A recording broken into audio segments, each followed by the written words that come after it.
দক্ষিণ এশিয়ায় নিজেদের ভূরাজনৈতিক ও অর্থনৈতিক অবস্থান জোরদার করতে সম্প্রতি বাংলাদেশের সঙ্গে কৌশলগত ঘনিষ্ঠতা লক্ষণীয়ভাবে বাড়িয়েছে চীন।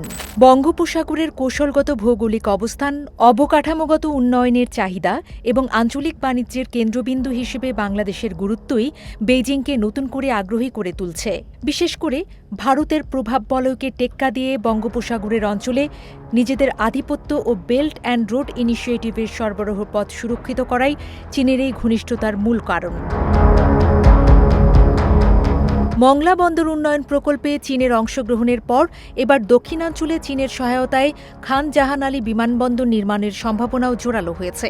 বিশেষজ্ঞদের মতে বাণিজ্য সম্প্রসারণ, আঞ্চলিক সংযোগ বৃদ্ধি এবং দীর্ঘমেয়াদী অর্থনৈতিক অংশীদারিত্বের লক্ষ্যেই বাংলাদেশে বড় বড় প্রকল্পে বিনিয়োগ বাড়াচ্ছে বেইজিং। বাংলাদেশে চীনের বিনিয়োগ নতুন নয়। গত এক দশকে পদ্মা সেতুর রেল সংযোগ, কর্ণফুলী নদীর তলদেশের টানেল, দাসেরকান্দি পয়ঃশোধনাগার, পায়রা তাপবিদ্যুৎ কেন্দ্র, একাধিক সড়ক ও সেতু নির্মাণ, বিদ্যুৎ ও জ্বালানি খাতের বিভিন্ন প্রকল্প এবং বিশেষ অর্থনৈতিক অঞ্চল উন্নয়নে গুরুত্বপূর্ণ ভূমিকা রেখেছে চীন। এছাড়া চট্টগ্রামে চীনা অর্থনৈতিক ও শিল্পাঞ্চল প্রতিষ্ঠার উদ্যোগেও দুই দেশের অর্থনৈতিক সহযোগিতার অন্যতম বড় প্রকল্প হিসেবে বিবেচিত হচ্ছে। সম্প্রতি মোংলা বন্দর আধুনিকীকরণ এবং সম্প্রসারণ প্রকল্পে চীনের অংশগ্রহণ নতুন করে আলোচনায় এসেছে।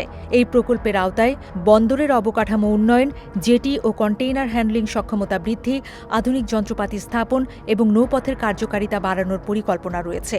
এর উদ্দেশ্য হল মোংলা বন্দরকে আরও দক্ষ ও আন্তর্জাতিক মানের বাণিজ্যিক বন্দরে রূপান্তর করা, যাতে দেশীয় ও আন্তর্জাতিক বাণিজ্য আরও সহজ হয়। মোংলা বন্দরের উন্নয়নের ধারাবাহিকতায় এবার বাগেরহাটের রামপালে প্রস্তাবিত খান জাহান আলী বিমানবন্দর নির্মাণেও চীনা আগ্রহের খবর সামনে এসেছে। সম্প্রতি প্রকল্প এলাকা পরিদর্শন করে সম্ভাব্য বিনিয়োগের বিষয়টি মূল্যায়ন করেছে একটি চীনা প্রতিনিধি দল। বাংলাদেশ সরকারের সংশ্লিষ্ট কর্মকর্তাদের মতে বিমানবন্দরটি নির্মিত হলে দক্ষিণ পশ্চিমাঞ্চলের যোগাযোগ ব্যবস্থা উন্নত হবে, পর্যটনের প্রসার ঘটবে এবং মোংলা বন্দর ও সুন্দরবনকে ঘিরে অর্থনৈতিক কর্মকাণ্ড আরও গতিশীল হবে। প্রায় ৩ দশক আগে খান জাহান আলী বিমানবন্দর প্রকল্পটি প্রথম প্রস্তাব করা হয়। তবে বিদেশি বিনিয়োগের অভাব এবং বিভিন্ন প্রশাসনিক জটিলতায় প্রকল্পটি দীর্ঘদিন স্থবির ছিল। বর্তমানে সরকার আবারও প্রকল্পটি বাস্তবায়নের উদ্যোগ নিয়েছে, এমনকি আন্তর্জাতিক বিনিয়োগকারীদের আকৃষ্ট করার চেষ্টা করছে। বিশ্লেষকদের মতে বাংলাদেশের ভৌগোলিক অবস্থান, বঙ্গোপসাগর কেন্দ্রিক বাণিজ্য, আঞ্চলিক যোগাযোগ এবং উৎপাদন শিল্পের সম্ভাবনা চীনের কাছে গুরুত্বপূর্ণ।